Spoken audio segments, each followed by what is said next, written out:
Ya, saya sesungguhnya menderita sakit tekanan darah tinggi awalnya. Dengan tekanan darah tinggi akan memacu jantung. Saya mendapat pesan yang khusus. Kami merasa kehilangan karena Pak Samret dan Prof. Bodo itu dua sisi mata uang yang tidak bisa dipisahkan. Beliau itu adalah seorang yang sangat disiplin. Saya sangat merasa kehilangan sekali ya, kehilangan sosok figur yang merintis Undiknas.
Ayah saya sesungguhnya menderita sakit tekanan darah tinggi awalnya. Dengan tekanan darah tinggi akan memacu jantung. Ciri-cirinya 3 tahun yang lalu adalah kakinya bengkak gitu. Satu bengkak, semakin bengkak ternyata jantungnya bermasalah. Jadi sering keluar masuk ICU jantung, sehat lagi setiap tahun sekali pasti pernah aja masuk rumah sakit Sangla di ICU gitu ya 3 tahun terakhir ini. Dan sebulan terakhir ini bapak saya tidak pernah mengeluh, hanya pusing saja, diajak jalan-jalan, kemudian tiba-tiba bilang pusing sedikit gitu. Nah setelah dicek jantungnya bermasalah, dirawat di ICU jantung, semakin lama semakin menurun. Nah karena semakin menurun akhirnya dibawalah ke ICU yang di belakang yang butuh oksigen gitu. Nah semakin oksigen bukannya tambah bagus lagi, tambah jatuh lagi, semakin turun, semakin tidak punya kekuatan, akhirnya nggak sadar. Nah karena nggak sadar, akhirnya kami sudah pasrah dan kami berusaha berdoa agar bisa diberi jalan terbaik gitu. Dan akhirnya ayah saya memilih tanggal 1 Januari 2021 tepat pukul 20.50 menghembuskan nafas terakhir. Nah itu duka yang sangat dalam buat kami sekeluarga karena figur ayah itu sangat dibutuhkan dalam kehidupan kami.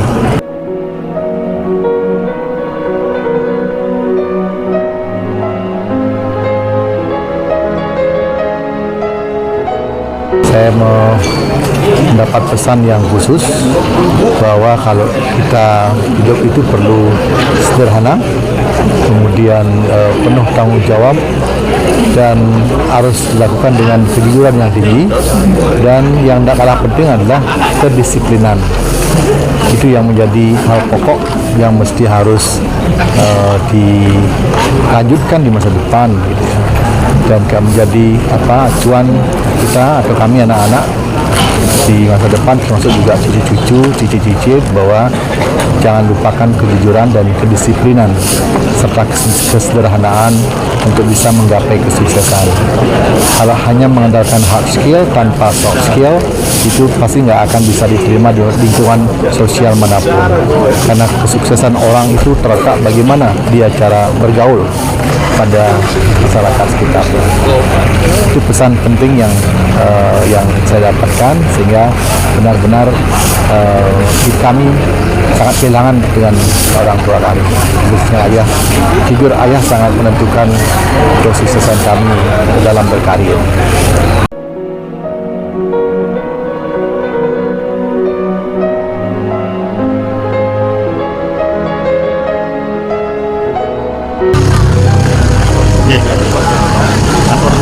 Yang pertama, kesan saya secara pribadi maupun sebagai anak maupun sebagai penerus kepemimpinan Dwi Tunggal ini, tentu yang pertama kami merasa kehilangan karena Pak Sambrek dan Prof. Borgel itu sebagai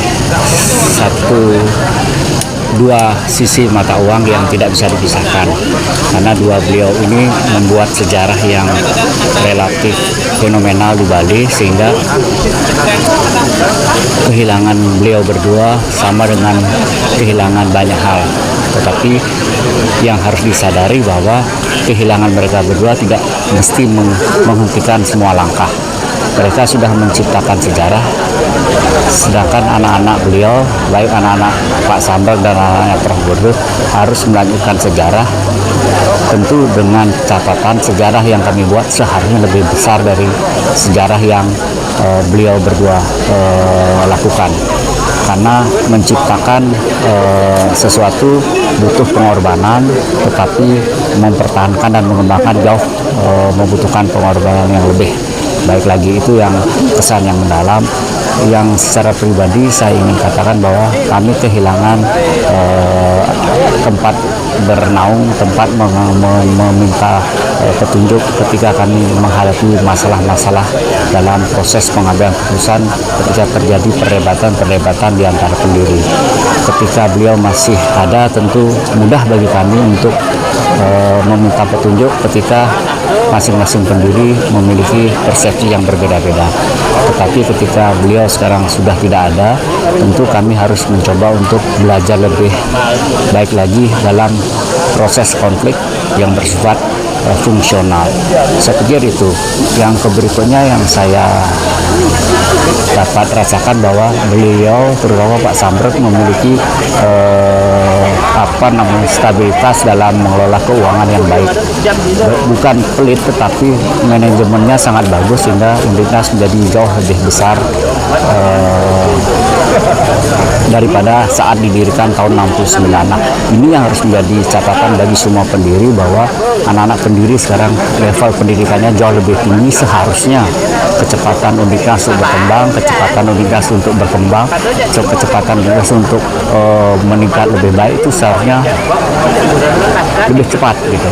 Menjadi catatan yang tidak menarik ketika Undiknas ini mengalami penurunan karena Undiknas didirikan oleh dua figur ini dengan tingkat pendidikan yang relatif masih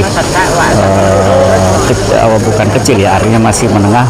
Prof. Guru dan Pak Samret ketika mendirikan masih S1, sedangkan anak-anak beliau sekarang rata-rata sudah hampir S3 semua. Tentu seharusnya logikanya adalah semuanya akan jauh lebih baik, lebih cepat, lebih soft, lebih berkinerja. Saya pikir itu catatan-catatan yang menarik yang harus dipegang oleh pendiri agar kembali lagi masyarakat menilai bahwa generasi kedua ini generasi yang lebih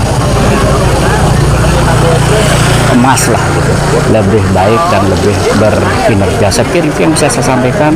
Sekali lagi kami merasa kehilangan, kami merindukan cerita-cerita maupun nasihat-nasihat bagaimana membuat sejarah yang sedemikian bagus. Mudah-mudahan Prof. Sri Dharma, Pak Dr. Sri Sumbawa, Pak Dr. Oke, Bu Dr.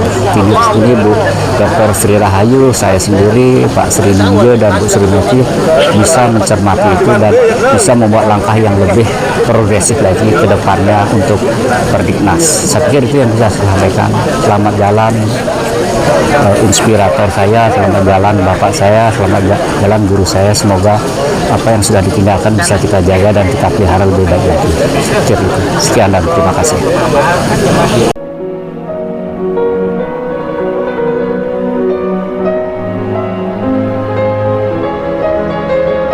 Menerapkan disiplin.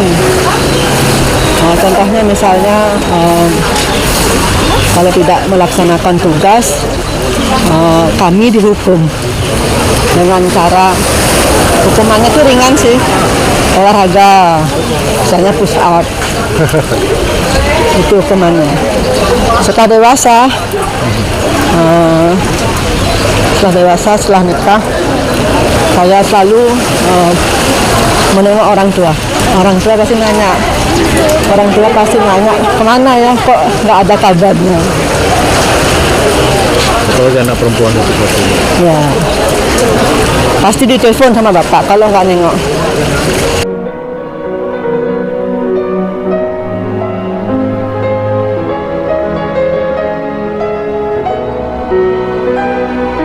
Saya menantu satu-satunya laki-laki dari Bapak. Saya merasa bangga sekali. Saya merasa menjadi keluarga besar Pak Samret suatu kehormatan yang luar biasa bagi saya. Bapak itu di mata saya adalah sosok Bapak yang luar biasa, memberikan contoh bagi saya untuk bagaimana mencintai pasangannya, bagaimana setia dengan pasangannya sampai tua, dan tidak pernah memarahi seorang istri. Tidak pernah semasa saya menikah sama istri, tidak pernah saya mendengar Bapak itu marah.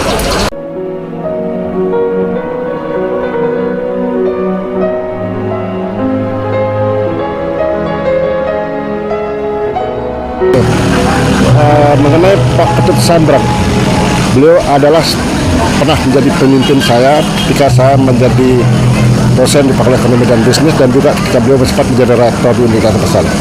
Beliau itu adalah seorang yang sangat disiplin, komitmen terhadap peningkatan mutu akademik, termasuk juga bagaimana menyiapkan sumber daya besar. Duet beliau dengan almarhum Prof. Gede adalah sesuatu yang pas. Mereka mempunyai visi ke depan sehingga kampus Undiknas seperti sekarang ini sangat maju berkat asahan dari beliau. Beliau menyiapkan sumber daya manusia ketika akan beralih generasi.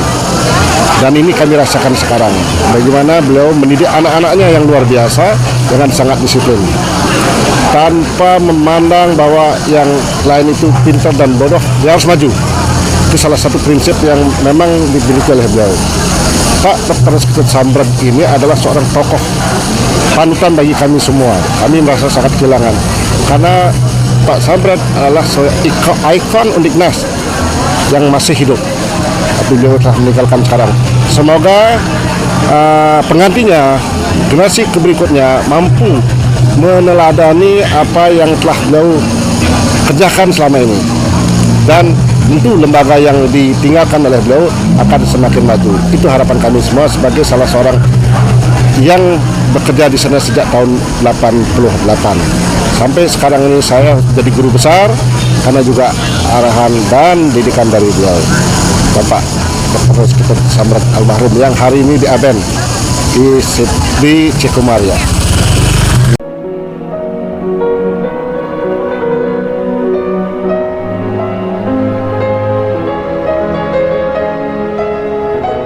Ya, pertama saya sangat merasa kehilangan sekali ya, kehilangan sosok figur yang merintis Undiknas sehingga menjadi besar sekali dari upaya dan kerja keras beliau. Saya banyak memiliki kesan dengan beliau saat beliau aktif, saat beliau jadi rektor, saat saya jadi mahasiswanya. Beliau adalah sosok orang yang sangat disiplin. Beliau orang yang sangat korektif terhadap perilaku para pejabat atau mahasiswa yang ada di Undiknas. Beliau juga sangat memperhatikan terkait dengan masalah tata kelola keuangan yang baik itu bagaimana dalam mengelola kelembagaan, menerapkan efisiensi, efektivitas, dan investasi untuk kepentingan jangka panjang. Sosok beliau yang sangat mengesankan juga adalah beliau tidak banyak berbicara, tetapi beliau sekali berbicara hal-hal penting yang beliau akan sampaikan, sehingga arahan atau masukan-masukan intisari dari nasihat-nasihat beliau masih kita pakai pegangan di dalam menjalani kehidupan sebagai sivitas akademika di Undiknas sekarang.